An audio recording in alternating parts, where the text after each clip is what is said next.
Hello and welcome. Today I'm going to talk with my friend from Norway. Please welcome her. Hello. Hello. Hello there. Hello, Oscar. Please sit down. Oh, thanks. Okay. So, what do you think about contracts between Poland and Norway today?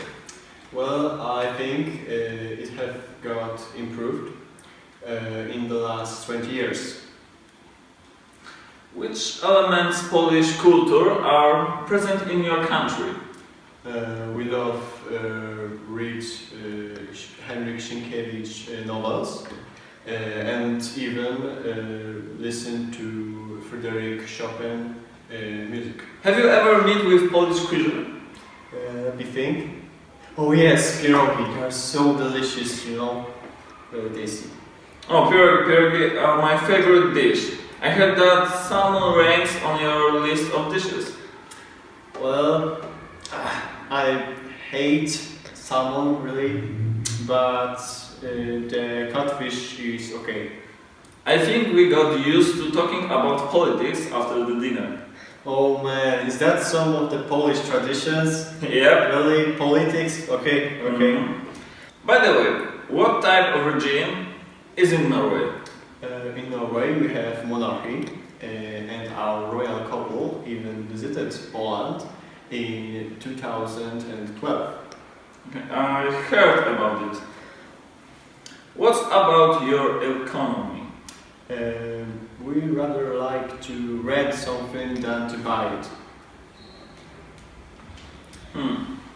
Interesting concept. Thank you for this interview. Thank you very much. It was a pleasure. Now, I want to invite you to watch the film about our great history. Contacts between Poland and Norway have over 1,000 years of tradition. They date back to the beginnings of statehood and Christianity in our countries in the 10th century. The history of mutual relations does not know wars or conflicts, but there are many examples of earlier cooperations. At that time, the first contacts between the rulers of our countries were established. Świętosława, the daughter of Mieszko I, married the Danish and Norwegian king Sven Jugeski. At the end of 10th century, the king of Norway, Olaf I Tryggvason, married the daughter of King Bolesław Geja. Both kings maintained close contacts. Olaf I also announced a visit to the Polish Pomerania. In Pomerania, you can also find traces of the Vikings who reached the Polish coast and founded the settlement of Jomsborg on the island of Violin. Later, in the Middle Ages, the Polish-Norwegian contacts were scarce, because Poland was focused on relations with its eastern, western and southern neighbors, while for Norway, the relations with Scandinavia and England were the most important ones. In the 17th century, the Polish military unit of Stefan Czarniecki hurried to help the Danes fight against the Swedes. In 1657, a political covenant against Sweden was signed. An important role was also played by both Polish and Norwegian constitutions. Also played an important role in the pursuit of national independence. The Polish uprisings against the partitioners were supported by the Norwegians. In the 19th century, cultural contacts developed with Polish and Norwegian artists seeking mutual inspirations.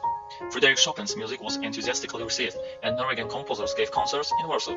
Norwegian literature has also become available to Polish readers, and the work of Henryk Sienkiewicz was met with great interest. After the First World War in 1919, Poland established diplomatic relations with Norway. Scientific expeditions were undertaken. The joint fight against Nazi aggressors became a great page in history, the Battle of Narvik in 1940. Polish ships and aviations participated in combat operations of the coast of Norway and Spitsbergen. The 1960s created the basis for bilateral, cultural and scientific cooperations.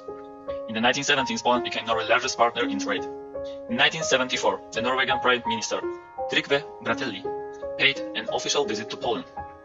In 1972, 1975 and 1988, defense ministers visited in both countries. In the 1970s and 1980s, the activities of the oppositions against the communist system were supported by the Norwegians.